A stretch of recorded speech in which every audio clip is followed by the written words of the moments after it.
Hey, Cactus crew, thanks for tuning in. And if you're new here, hi, I'm Bill. Welcome to my channel. Every Monday, I dig deep into the Without a Crystal Ball archives and I share one of her articles. If you would like to suggest an article, because there's so many, you can tag me in the comments below at Cactus Bill. Let me know. Also, give this video a like, share, and please do consider subscribing. You can also follow me on TikTok, Instagram, and Twitter at It's Crystal Bill.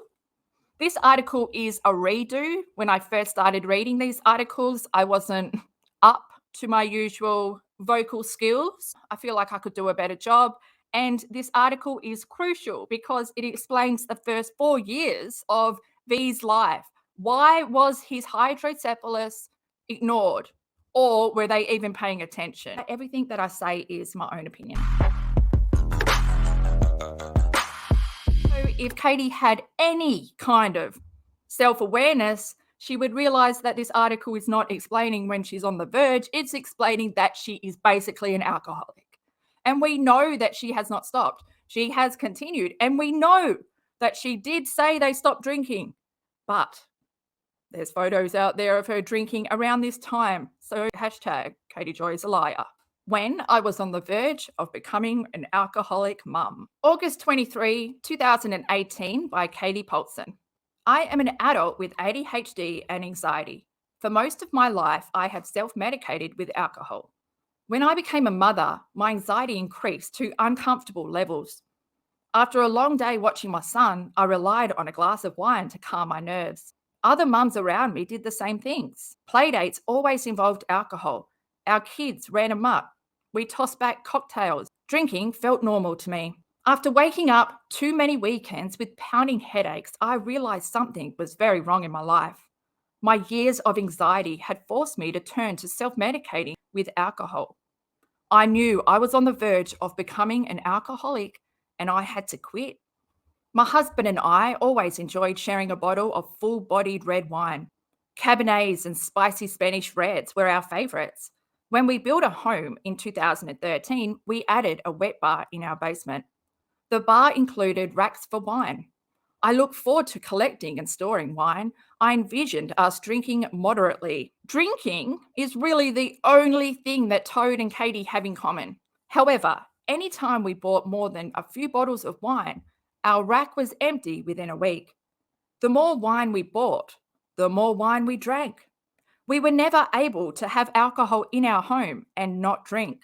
Neither of us could ever drink one glass of wine. Once one of us started drinking, we enabled one another to drink more.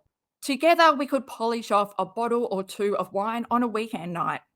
Both of us struggled with anxiety, depression, and attention deficit issues. Drinking calmed both our nerves. Did it? Or maybe the drinking is responsible for the anxiety. I'd say that's pretty much the reason. Our lives were stressful. My husband's full-time job gave him anxiety. A glass or two of wine helped him unwind. I left my job to care for our son. My son's care exhausted me. At night, the only way I imagined letting go of my stress was by reaching for a glass of wine. When are we going to get to the point here, Katie? Is there a point? Or is this just, I got excuses and people to blame? Our neighborhood made binge drinking easy and accessible. We moved to a small town in 2013.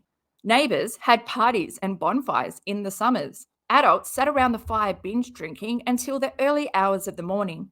No one talked about the effect the drinking might have on our kids. Ring-a-ding-ding! If you had any self-awareness, you'd realize the effect that your mum's drinking had on you and your mother's drinking had on her. And so the cycle continues. Adulting and socializing meant we all got to drink and get tipsy together. The following morning, I would wake up with a killer hangover. Instantly, I felt stupid for drinking so much the night before. My son needed me to be at my best, and I could barely function. My husband's temper was short-fused. We know, and it still is. Both of us walked like zombies through the weekend. Our son may not have understood why we didn't feel right, but he knew that something wasn't right. Our turning point came when my husband started home brewing mead. Mead is a honey wine. He enjoyed finding recipes and drinking his creations. His hobby meant we had a lot of alcohol in our home. Our cabinets became filled with mead. We both started consuming mead faster than we realized. To keep up with our consumption, he made more and more wine. What a fucking idiot. If he stopped, he could stop.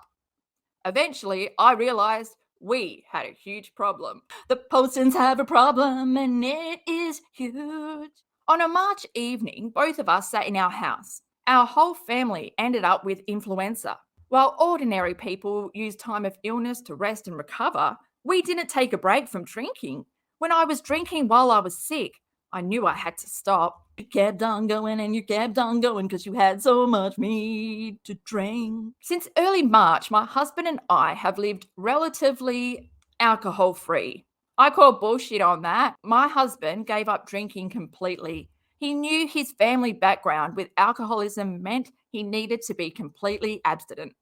You obviously are the one that kept drinking. So you're the one that's relatively still not alcohol free, but your husband, because of his family background, gave up. You can't give it up. You're selfish. You don't care. You don't love your husband, Katie.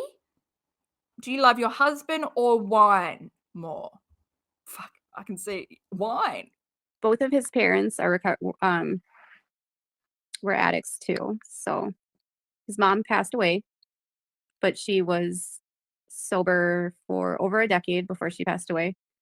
And his dad has been sober for a long The time. first few weeks were challenging. I distinctly remember feeling stressed out on a Friday evening. My first inclination at the time was to reach for a drink.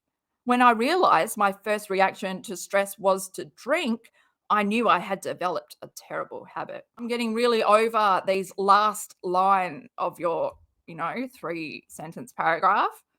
I knew I had a problem. I knew I had to stop. I knew I had developed a terrible habit. Well, I coped with everything in my life by drinking. And this is still going on today, in my honest opinion, from what I've seen with my own eyeballs. If my husband and I fought, I drank. When I got bad news from one of my son's doctors, I drank wine. On nights out with friends, I drank to unwind and decompress. My sole coping mechanism had become alcohol. Had always been alcohol. Come on, let's get some real shit in here, some fucking truth. For my entire adult life, I abused alcohol to cope. No past tense for you, Katie. Everything is present day. It's still a present day problem. It's still going on. For close to 20 years, I had an extremely unhealthy relationship with alcohol. Binge drinking became my weekend normal. I lived in a world where everyone around me drank excessively. Because I didn't have friends that drank responsibly, I found it easy to justify my consumption. When I realized I had developed a bad habit, it's more than a bad habit. It's a generational cycle that just keeps going on and on and on. I worked with my doctor to get my ADHD and anxiety under control. This is August 2018, just after she had been diagnosed with adult ADHD and given her meds, or she finally found the right pill meal to subscribe, not only herself, her husband, and her son. My drinking habits directly related to the amount of stress I felt on a daily basis.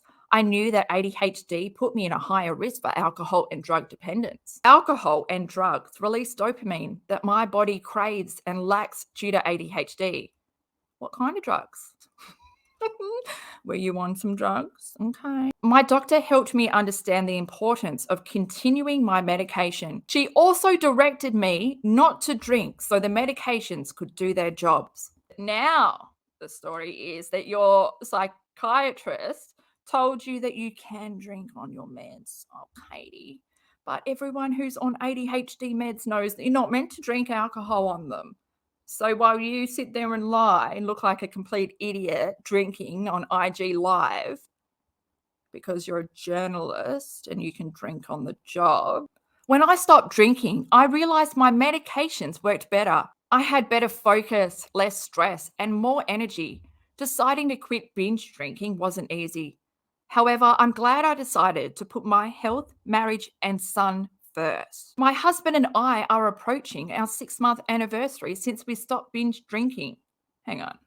6 months, and it's August 2018. Your son is 6 in a few months. This is the neglect. This is Katie Joy admitting to being drunk for the first 4 to 5 years of her son's life. This is why they ignored their son's hydrocephalus while it was untreated for 4.5 years. She was drinking her sorrows away. Her son's ventricles in his brain were expanding with cerebral fluid, damaging his brain. Today, we both continue to work with our doctors to manage our mental health. Both of us understand we must stay on our ADHD medication. Leaving our ADHD untreated for years rendered us dependent on alcohol to alleviate our symptoms. Today, our mental health is our priority. Our son has parents that are present, happy, and healthy. Last March, I was on the verge of becoming an alcoholic. Now I am healthy, comfortable, and able to cope with my anxiety.